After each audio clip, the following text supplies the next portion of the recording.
Syria agrees to stop Aleppo strikes for 6 weeks. An envoy to Syria Staffan de Mistura says Damascus is prepared to suspend its aerial bombardment of Aleppo for 6 weeks for a trial ceasefire. Mr. de Mistura said the Syrian pledge offered a glimmer of hope, although it is unclear when it would take effect.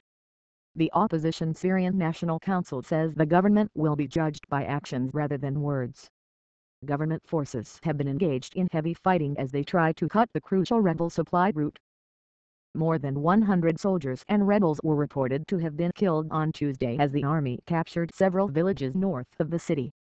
Mr. de Mistura has been working since October to negotiate what are called local freezes in the Syrian fighting that would start with Aleppo. During a recent visit to the country, he held a long meeting with Syrian leader Bashar al-Assad, during which the Syrian president apparently indicated a willingness to halt all aerial bombing and artillery shelling of Aleppo for the 6-week period. Mr. de Mistura said he would return to Syria as soon as possible with the aim of announcing a freeze in the fighting in the northern city, during which opposition forces would also be expected to suspend their mortar and rocket fire. "Let's be frank, I have no illusions because based on past experiences, this will be a difficult issue to be achieved," he said. Aleppo has been divided between rebel and government control since fighting erupted in the city in mid-2012.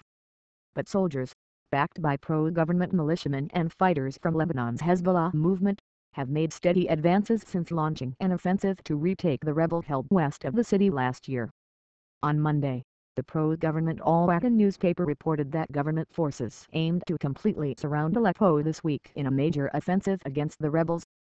Analysts said then that the government's progress had reduced the chance of a local ceasefire, or freeze zone in the city that Mr. de Mistura had proposed.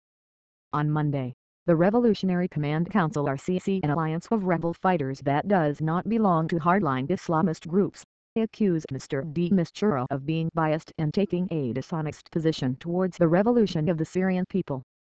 Aleppo-based rebels and opposition activists have expressed concerns that the government will exploit any local truces to redeploy its forces to fight elsewhere, and have questioned how they will work with jihadist militants from the Islamic State group in the area.